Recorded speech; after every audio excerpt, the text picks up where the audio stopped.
what are the three top mistakes companies do while hiring a candidate? How would you tell that? They try and put two roles into one and hire one person only.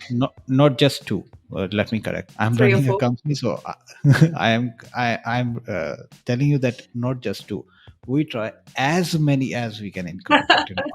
I found then it was really hard to find people that were looking for a role and everyone was working from home. Whereas in Queensland, we only had probably 2 or 3 weeks where people were working from home.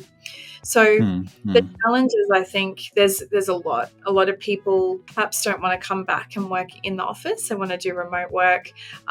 Another thing might be that they want to, have a hybrid as well. Another thing might be that they didn't, use their skills or they lost their jobs during COVID, so they haven't been working for some time. So there's a few challenges at the moment. If you're putting a job ad up and you're looking for a specific skill set and you're asking certain questions through an AI tool to go, do you have residency or do you have, Microsoft Word experience? I think those tools are good. And, you yourself, you're in recruitment too.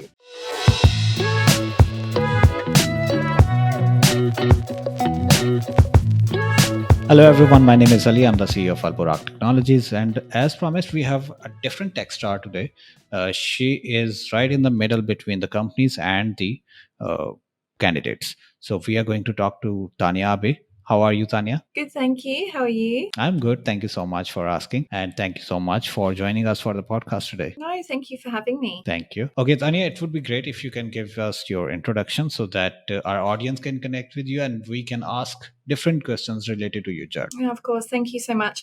I'm the CEO of Recruit Corp and Place Me. So Recruit Corp recruits candidates or staff, and Place Me is a career consulting business. So we're based in Australia, but we service nationally and internationally for both companies. And I've recruited for 17 years. So long time. Long time, 17 years. I think I didn't started my career by that time. It's been so my experiences are almost 11 years. That means Wow. you are in the industry from 6 years before that. Yeah. And it was a very different time then too. Yes. We are going to talk about that as well. That how the time has changed, how the challenges are now different. So we are going to talk about that as well. But let's first talk about the companies you are running right now. Place Me and Recruit Corp, right? Yeah. So tell us more about those companies, please. So Place Me is really for, I guess, to assist candidates who are looking for a job, also for executives or leaders that are wanting to move up or across. Right. So a bit of headhunting and executive search, and also just consulting. So things like, how do I prepare for interview? How do I, present myself on LinkedIn? And it's not the typical, I guess you see, resume writing or cover letters. Right. It's more in depth than that. So we actually go through the importance of how you interview and why, and what kind of questions you can ask. Recruit Corp, we're a generalist recruitment agency, which means that we recruit all roles, only permanent though. So we don't do contract or hire. And that's all industry. So that can be engineering, medical, science areas, mining, resources. So we're generalists in what we do. That is so cool that you are in the middle of both recruiters and in the middle of both companies and the candidates. So you are telling the companies that you should ask these questions, and you're telling your candidates that you should prepare for these questions. And it's difficult. Like, I think, probably even when you started as well, recruitment was very simple. And now we have a very complex way of working, particularly in the last few years, all the changes and with COVID and things like that. So it's quite busy, and but I love it. So if I ask you specifically, what kind of changes you have been observing since COVID or something in the last 3 years?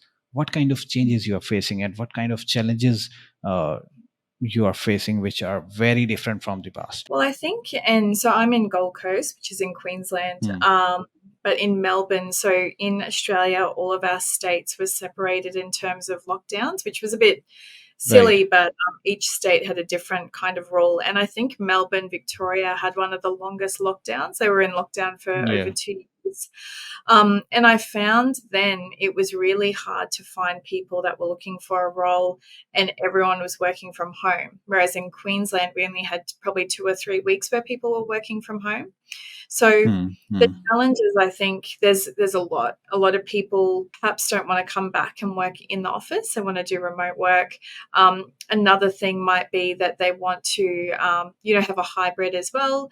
Another thing might be that they didn't use their skills or they lost their jobs during COVID, so they haven't been working for some time.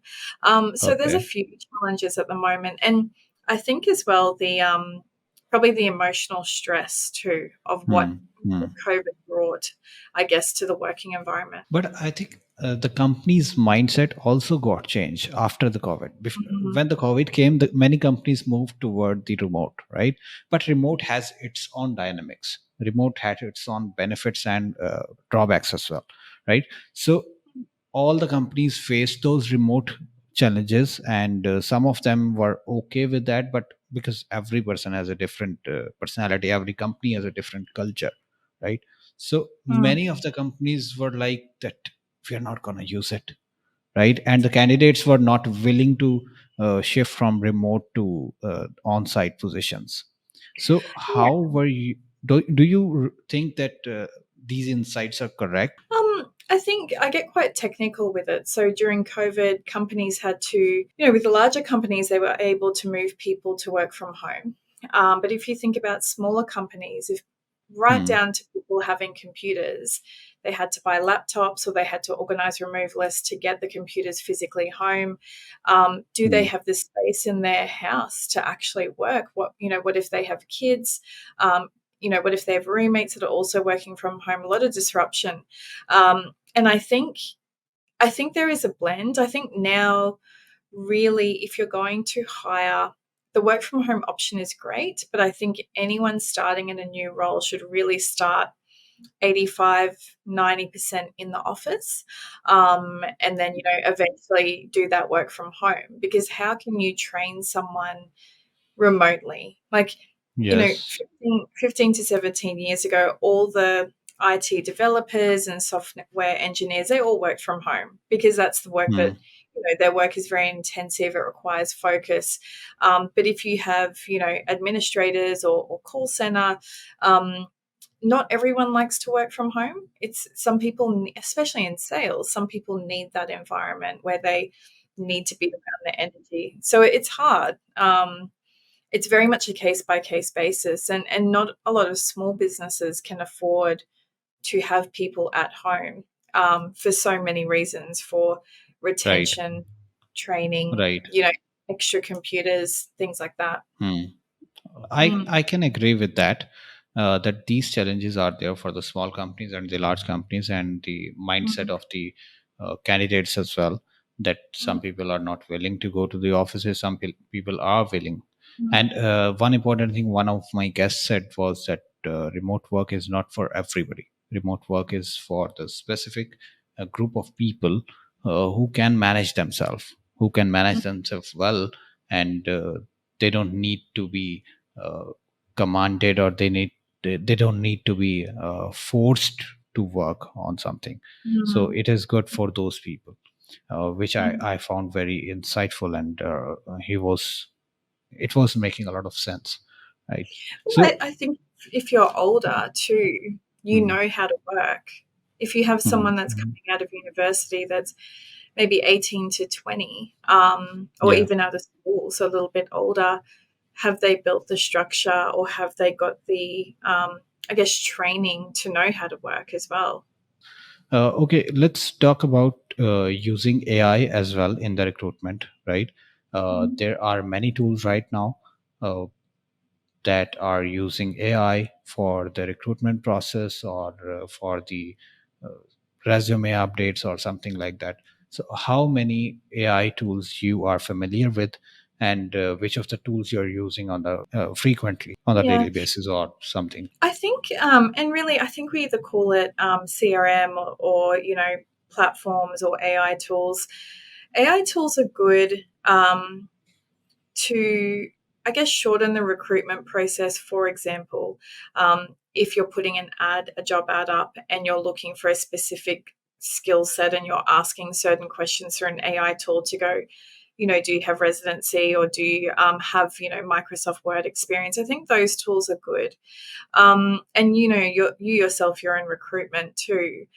The problem with AI is the people element is missing. So, for example, in Australia, we have a very large mining and resource industry, and a lot of the people that work in that space, they might be older, they might not know how to use computers, or they mm, might mm. not be able to, not feel comfortable doing a video interview.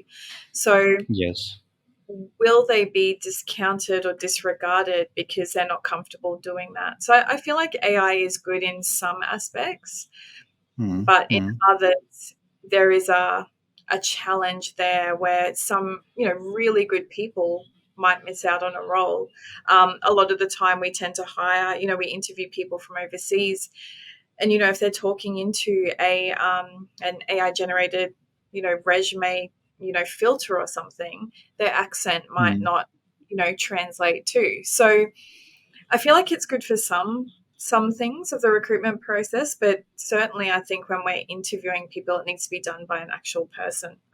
It's not Okay. fair, Okay. like, from the candidate side. Hmm. So you are saying for the different industries, there are different kind of processes, right? Yeah, yeah, Let's talk about tech industry.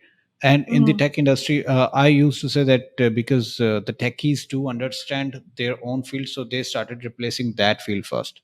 Because yeah, you know that recently there's the first AI engineer is also launched, right? So yeah. there engineers are telling all of the other engineers that you're not needed anymore right? So let's talk about the tech industry first. In Mm. tech industry, do you think these AI tools will be helpful or not? It depends on what the company wants to do. Like, we Okay. can get AI to replace everything, Hmm. even from a tech perspective. Um, Hmm. and it's such a complicated, not complicated answer, but do you want a company that is a Fortune 500 company with X amount of staff that is an employer of choice, but you have no staff in there? Like, Hmm. it's Hmm. you only have tech. The other thing too is technology is great, but there is always an element or a point where it may not work. Okay. And if you're having engineers, or I guess tech staff in the background who are then replaced by AI, does that mean we replace customer service and sales and management? Um, I, I think, when from the technical side with coding and things like that, perhaps there is an element that they can replace. But if you think about strategic thinking or new projects and ideas, maybe it's scary to think, but maybe AI will get to that point. But I feel like it's really just a stopgap. In terms of tech, you still need people in the business. And I'm not concerned about, because technology is rapidly moving so much in so many different areas. Perhaps there are elements that they will automate or change or replace, but I don't feel like it's going to be everything. Like, there are warehouses now that are replacing people that pick the shelves with, computers and robots. And you still need people to run that and design those warehouses, and make sure they're Right. maintaining everything too. So uh, yes, I feel some areas, but not all. Hmm. Because I do have a tech background, and I think that there is a lot more coming, and there is a lot more already done in the tech industry, especially Mm, because I am familiar with some of the tools which are now interviewing candidates, right? I know some of the tools which are for the call support. Uh, they are being used as the support agents, right? yeah, And I have used them. They have a lot of empathy as well, the human yeah, element uh, yeah, that is also embedded in the AI calls. So yeah. the AI call agent which is calling for the resolution of any customer support ticket, they do have the empathy, they do have the knowledge of what customer is looking for or something like that. So I know some of the tools which are Mm, already doing that. And I think uh, the tools have gone a bit more far which we used to think. And in Mm, the coming years, let's say 2 years or 3 years, this is going to be very challenging to meet the requirements, meet the demands of the industry. mm, That these are my insights about the AI and the AI tools, and especially when we talk about tech industry, I think this is mm, going to be the first one that is going to be disrupted. mm. Well, and if you think about it this way, if you're applying for a role with a company, so think, 10, 11 years ago, just say Hmm. you're applying for a position and you had to choose three companies. One, you Right. were interviewed via AI the whole time. Hmm. The Hmm. second one Hmm. was a large corporation where you maybe interviewed with the HR team. And the third one was another company where you actually spoke to the hiring manager, had the conversation, yep, like I really want to know about the company. From a candidate perspective, and you're 18, you really want to grow in your role, which role would you feel more comfortable going into? Because I think AI is very good to replace certain aspects, but people still are not comfortable, I think, with, I guess, perhaps working for a company that doesn't Hmm. um, Hmm. get to the human element at all Yeah. or until the very end. Um, and it's great. Like I think it's awesome that we are getting, where we're progressing very fast. But um, because the people that I hire, they're from different backgrounds, different countries, and they're all extremely skilled people. But I don't. They still want to know that they've spoken to a real person for a Hmm. job, Hmm. Hmm. or their potential manager as well. Hmm. So Hmm. I think there's some automation processes, and for example, even Chat GPT. It was so great at Hmm. the beginning. Like, I'm not sure what it's like in your industry, but there's a lot of complaints now, I guess, in Australia or even with the companies I work with, where people are using it a lot and it doesn't really make sense in terms of writing. So we write a lot of profiles for our candidates. A lot of people write documents or correspondence, and some staff are using that. Um, and yeah, it's just not making sense because it's not picking up, I guess, the context of what we're trying to say. Like I'll get messages on LinkedIn that are written by AI, and it doesn't make sense half the time. So that human element or that ability to build relationships is So I think you're right in that perspective that this is going to vary from person to person, from company to company. Mhm. There will be some companies who are going to use more AI, and there will be some companies who are going to prefer more human factor. And this is going to be same for the candidate side as well. They are Yeah. also going to be applying on or going to the companies who are using more AI, and some people will be going toward the companies who are using more human elements. So I think for that sense, in that perspective, your insights are right, that this Mm. is going to be varying, and both sides are going to be equally good and equally progressing Yeah. uh, in the future. Yeah. Let's talk about the challenges, because you are in the industry from last 17 years. So what Mm. were the challenges what were the challenges like 17 years ago, and what are the challenges right now? uh, I want to talk Um, about the shift. yeah. I think things like AI, social media. When I started, we kind of had the old, Nokia 6110 mobiles, Hmm. the desk phones and things like that, Yeah. and people would put in their resumes or just drop them in or email them. And a Hmm. lot of clients or owners now or hiring managers will check someone's social media. Whereas, Hmm. Hmm. Hmm. 17 years ago, it was around, but it wasn't around as much. So I think Yeah. now there's more visibility too. I think the challenge back then was probably finding people, whereas now it's very easy to find people. I think the work ethic back then was different. People were, really willing to stay in a role for 3 to 5 years and really progress and work hard. Now it's more focused around, I want to progress quickly. I want a higher salary. How do I get back to that as fast as possible? And I think that's probably, it could be social media influencing that.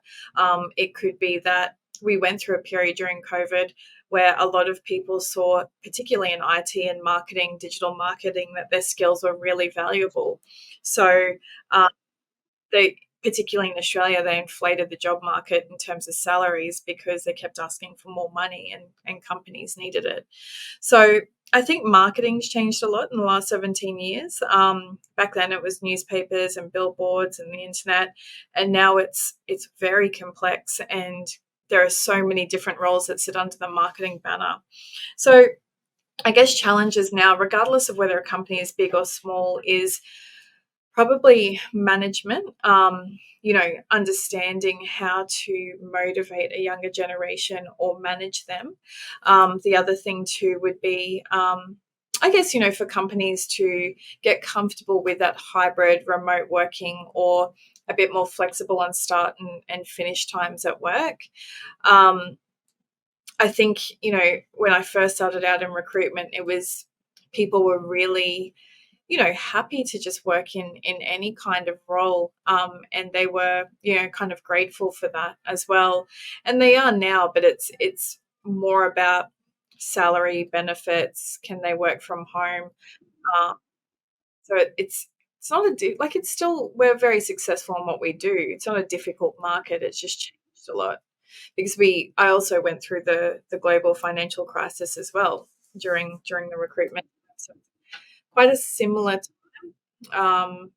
too. So yeah. Yeah, so if I ask you that, have you observed the decline in the demand of engineers in the past 1 year or so? Have you observed it or not? Not really. No. Like I think there's been more of a lift in cybersecurity specialists. Hmm. And interestingly, a lot of IT help desk support and things like that, from that, that level 1 to level 3. Um, Right. More AI specialists too. Like at Hmm. the moment, Hmm. we're working on a couple So, of, yeah, so there is an developers. increase in cybersecurity and AI specialist industry, Yeah, right? yeah. And also developers, because a lot of companies are building their own software and tools and Hmm. CRMs, and here there's a big building and mining industry and medical, so Right. they're building software for that. Hmm. Instead of outsourcing it, they're hiring their own people to do that. Hmm. Hmm. Hmm. That makes sense. That makes sense. So that means that you have not observed any decline in that. Instead, you have seen an increase in the demand. Yeah, I think, if there was a decline, it would probably sit in. Well, it's with it. It's more you. I don't. I'm not. You're probably more familiar with tech stack than I am, but it's Hmm. probably less around the older tech stack because there's obviously Okay. so much now. So it's more. I guess clients are looking more for people that have worked on side projects themselves, or they've Right. started their own business, and then now they're wanting to get into a company where they can bring their Hmm. ideas. Hmm. Clients tend to like people from the tech industry that are a little bit entrepreneurial because they want to not take their ideas, but they want to incorporate their ideas into what they're doing. Makes Um, sense. Makes sense. yeah, decline wise, yeah, like really probably the help desk. I would imagine it's not really something that we don't really recruit a lot in that help desk space, but I guess it's not a demand from a specialist perspective because you could get someone that is very good at customer service that is quite IT savvy. So I guess the change in the industry is more around either having transferable skills or having a very specific niche skill set. That makes sense. Okay, if I ask you that, what are the top three repeated mistakes candidates do while writing their resumes or while applying to the jobs in the company? No mobile number, or no contact details. Like I think that's really important. Like sometimes they just think it populates through Indeed or Seek or Jora. Hmm. Um, Something that I think candidates should do, which I never see ever, they should put the time on their resume that they're available for a phone call or an interview, because Okay. from our side, we spend a lot of time calling job applications and seeing when they're available or leaving messages. If people Hmm. put that Hmm. time frame on their resume, that would be so much easier for us because then we could plan when we call them. Hmm. I think Hmm. other things too, people use generic cover letters, which they don't tend to update. So they might apply for an admin role, but forget that they applied for a customer service role. So that's a very simple mistake, but we look at attention to detail as one of our vetting things too. So if you're not um, changing that, or thinking about how the other person is receiving your resume, and it's not, some people do two things, but the most recent role on your resume is important because that's what someone's going to look at. Right, Yeah. right, right. That makes sense. And Mm. I think I have recently notified someone that you do not have added any contact details. He Yeah. asked me to refer to somebody else, and I saw the resume and I said, "Where are the contact details if they want to call you?" He said, "I don't know Yeah. how that was missed." Yeah, and So that's it it. happens. And as recruiters, we're very busy, right? We want to make sure that we're Mhm. getting the right candidates, but also our clients need them as well. So we have to be quick Yeah, at what we do. So if you don't yeah. have that on your resume, or if you've applied for a role and you don't answer your phone, we're obviously going to call the next person, whereas you may have been suitable for the position. That is how things work. Mm, yeah, yeah. And if I ask you that, what are the three top mistakes companies do while hiring a candidate? How would you tell that? They try and put two roles into one and hire one person only, Not just two. Let me correct. I'm three or running a four. company, so I'm telling you that not just two. We try as many as we can incorporate in one. Yeah, yeah. Well, some people might say, I want a receptionist that Hmm. also does accounts, that also does, I don't know, IT support Yeah, or yeah, something. And yeah, how yeah. do you measure the success of that role? Now, Hmm. really, Hmm. there's a way to do it. Just be really transparent and say we're looking for a really good all rounder that can do multiple Hmm. number of things. Um, Yeah. but at the review, are you measuring them against the success of doing all those things well, or are you Hmm. measuring them against their job title? Um, Right. I think the other thing that companies don't do, well, the mistakes they make, it's probably understanding the role that they're recruiting for, where it sits in the company, who does it report into, what challenges they've had with the last staff member, how Hmm. would they change Hmm. the role. There's so many things that they don't do or don't think about, um, and they don't know how to interview. I found, like, it's obviously not my clients, but I think when people are applying direct, because we ask candidates their experience in their interviews, um, they turn up late, or they might not tell you what the salary is or what the role title is. I think Right. companies need, without recruitment help, they need probably to understand that, yes, a resume is the candidate's first impression they give, but also the advertisement a company writes is the first impression a company gives, or I whether they're completely likely second that. to. I Yeah, completely second that. yeah, yeah. Because some of the job ads are terrible that you see from So, companies. whenever you're reading those kind of job ads, that means you should call them directly. They are your potential clients. Always, that is exactly what I do. So Yeah, we so are telling secrets of getting new clients as well. yes, yeah, yeah. So I think, because a company owner, their job is not, we recruit all day, every day. That's our job. That's why we're Hmm. good at what we Hmm. do.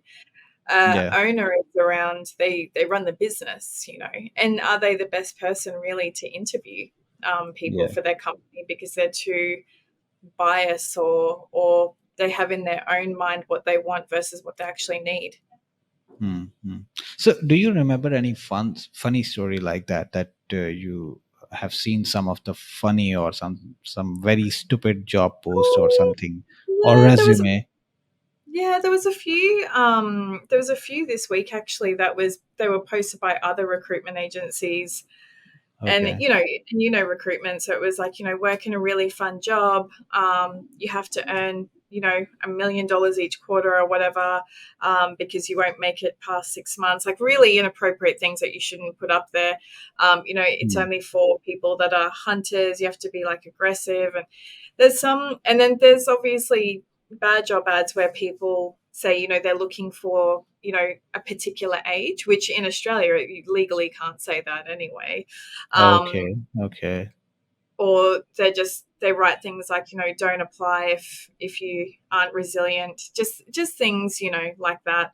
I think Mhm. funny interviews, one of the girls last year, she did a video call with someone, and the lady, this is so weird, but she had a bird on her shoulder in the video call the whole time. Nice. Nice.